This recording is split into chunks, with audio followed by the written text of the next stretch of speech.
Well, good afternoon, everybody. My name is Mark Smith. I am Group Managing Director of People to People in Australia and Frog Recruitment in New Zealand.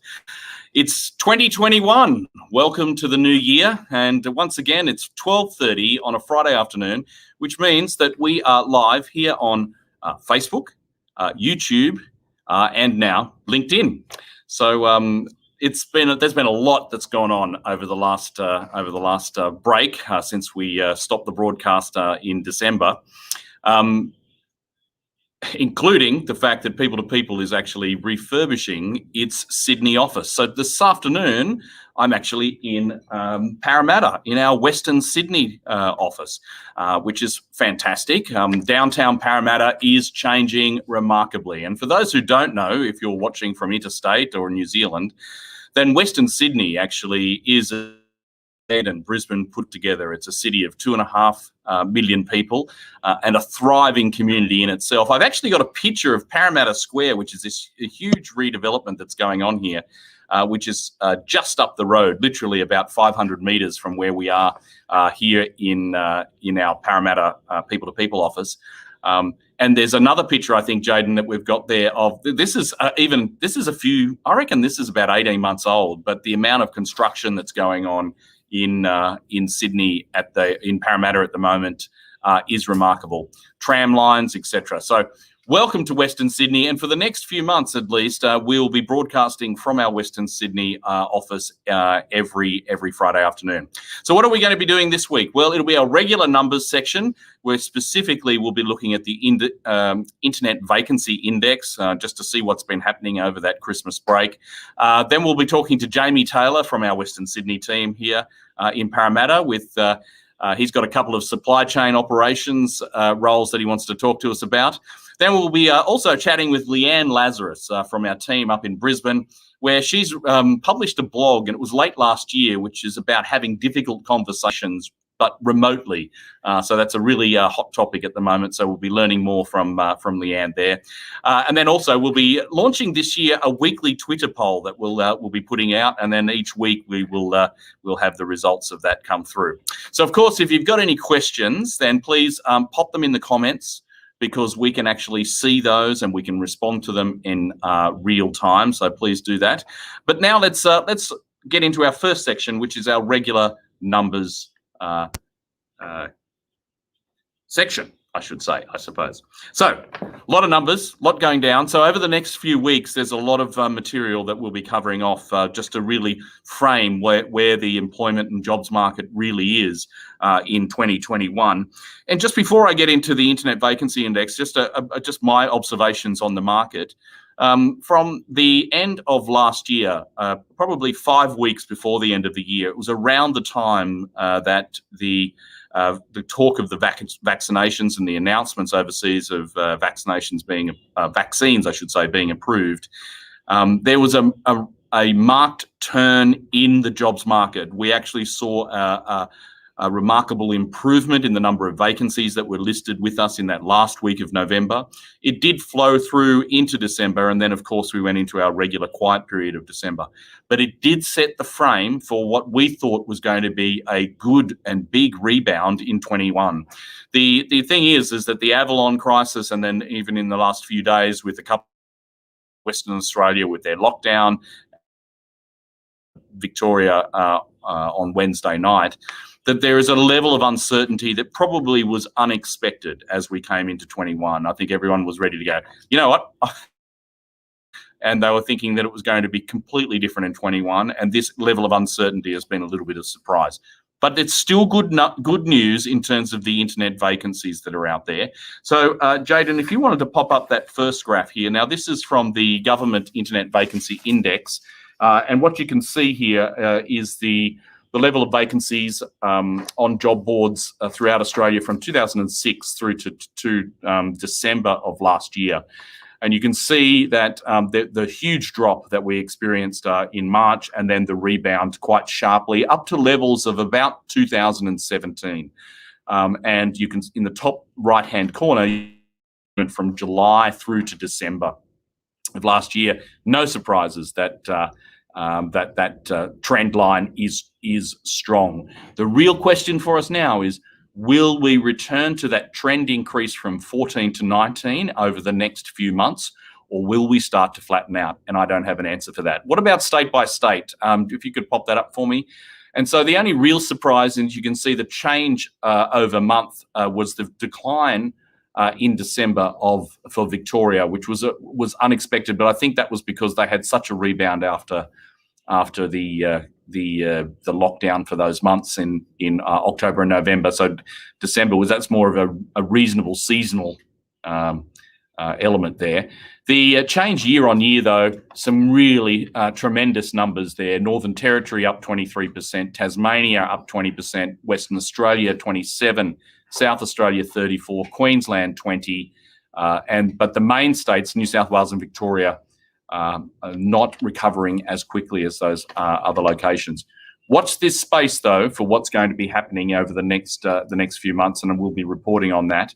I thought I'd also show you on an industry by industry sector, and this is from Seek and Seek Analytics, and the improvement. This is a month on month, so this is looking at December 20 to January 21, and all blue. It's all good upside from Seek. The top sectors: trades and services, healthcare and medical, manufacturing, transport and logistics, hospitality and tourism, and then admin and office support, IT, they call it technology, rounds out the top six. So I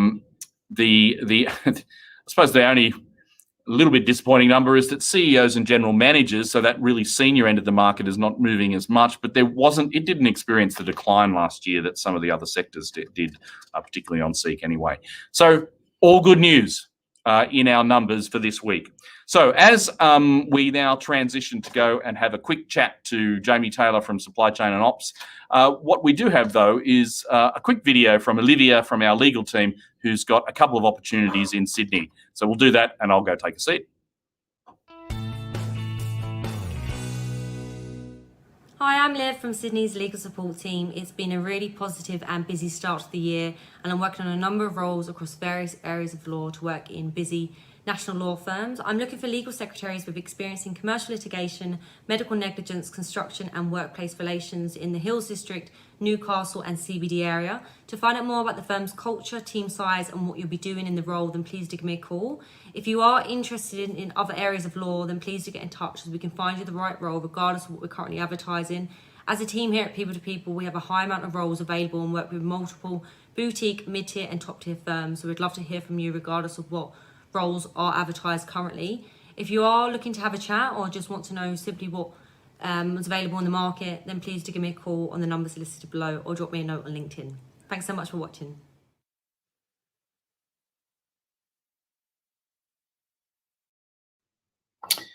Well, Happy New Year, Jamie. Thanks, Mark. Happy New Year.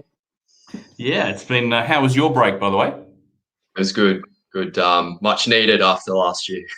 Yeah, mate, it was a roller coaster. It's interesting, though. I mean, I certainly came into 21 thinking, oh yeah, it's got to be better. It's got to be better. But we've been broadsided by a couple of these, these COVID instances in WA and Victoria. So I'm not going to say that. It's already a good start for you then, apparently, at the beginning of the year. Is that right? So you got a couple of jobs for us? Absolutely. I mean, I think I'm the busiest that I've been in roughly 18 months. So for me at the moment, I'm working on 12 roles at the moment. So it's a really diverse mix as well. Some senior positions, entry level, right across the Sydney Metro, and a couple of positions in Newcastle as well. A couple that I really wanted to mention. One position is working as an inventory coordinator, excuse me.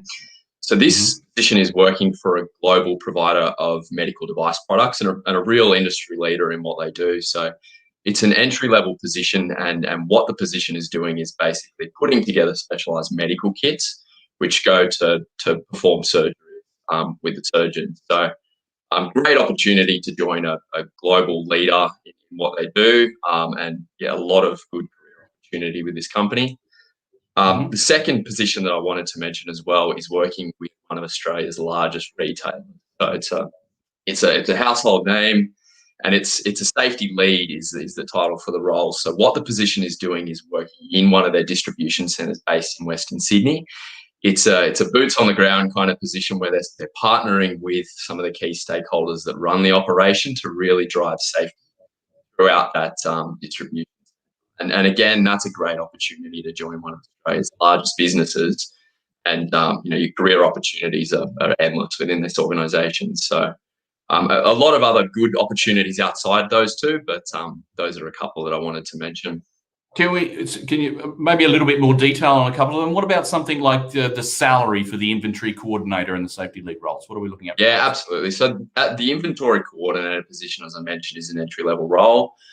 Salary is around 55 to 60,000 plus super, but it is they do operate in Sydney to do overtime, and some of these people are bringing in like 90,000 per year. So really, really good salary for an entry-level role. The safety lead position, it's paying around 120 to 130,000, just depending on experience. Yeah. Okay. Cool. And any other benefits? Are these basically located in where are they located, by the way? Are they in sorry, as I mentioned, the safety lead role is out, it's in Erskine Park, so western suburbs of Sydney. Benefits I'm into that role in particular is it's an opportunity to really take ownership of safety within that site. Hours are a little bit flexible as well, because it's a 24/7 operation essentially. So I mean, whilst they're not required to be on call 24/7, there's some flexibility in the hours that they'll do. Being such a large business, there's so many opportunities to go in different directions within the business and even into the corporate space. The other position working within the medical device company based in the North Sydney area. So that one in particular, being an entry-level role, I think, yeah, great opportunity to get in on the ground level. And I mean, you can really go anywhere within this business. So they heavily invest in training and development, and they're really focused on promoting from within.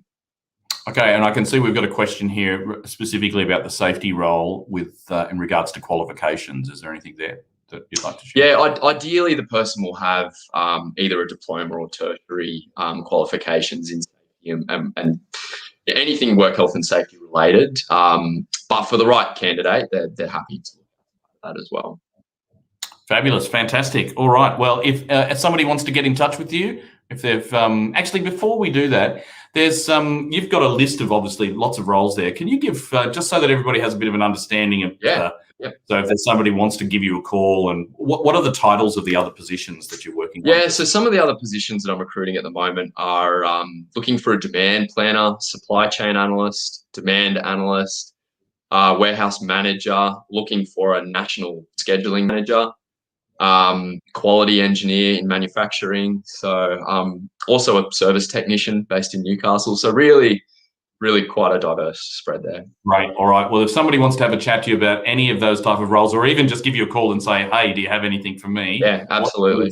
What numbers should they get in touch with you on?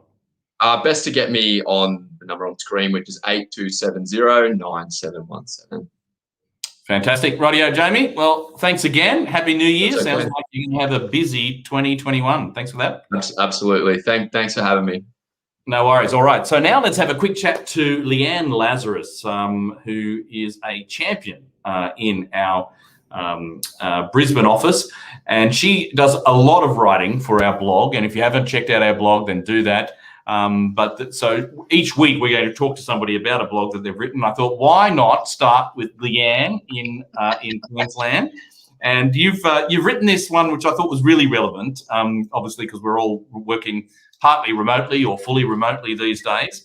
And it's tips for having difficult conversations, but remotely. So can you tell us more about that?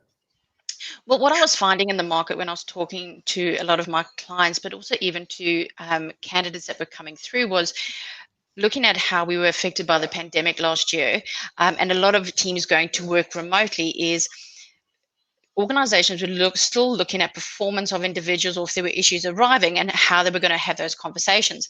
And often candidates were complaining that their managers weren't necessarily addressing the issues straight away because they were waiting for the perfect time or for when they were back in the office, when in actual fact it would have been easier just to have the conversation.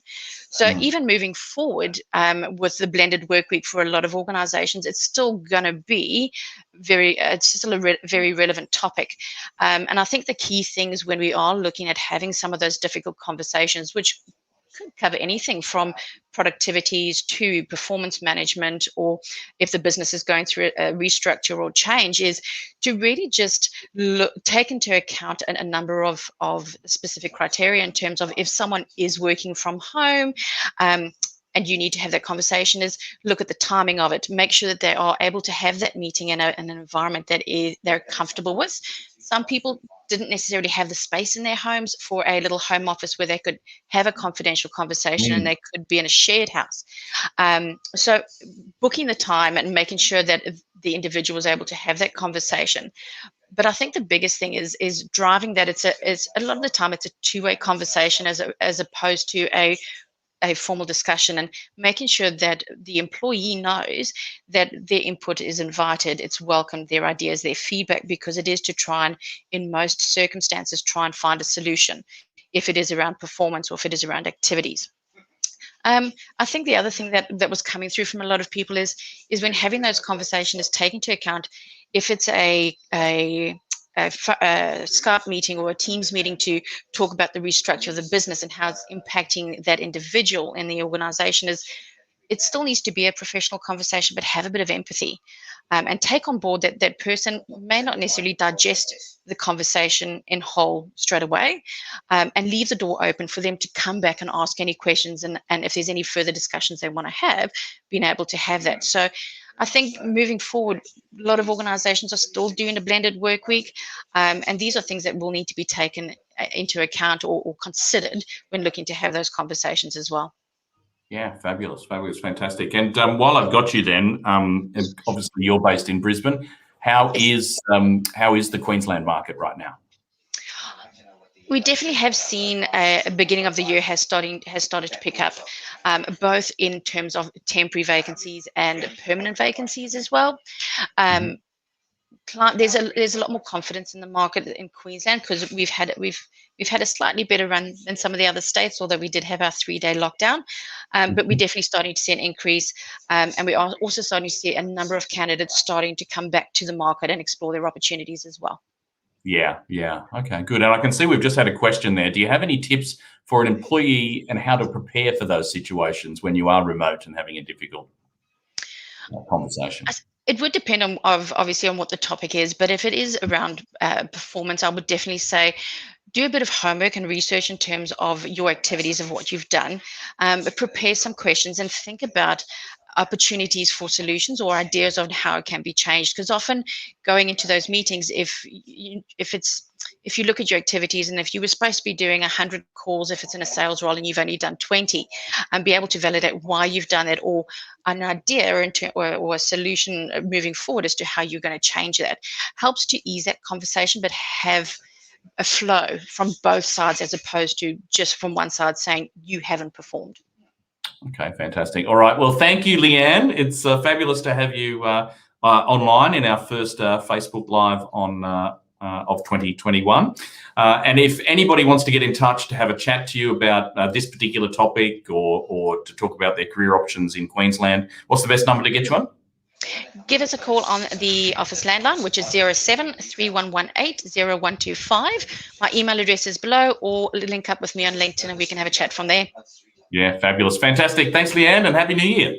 You too. Thanks, Mark. Okay. All right. Well, that brings us close to the end of our first broadcast of 2021.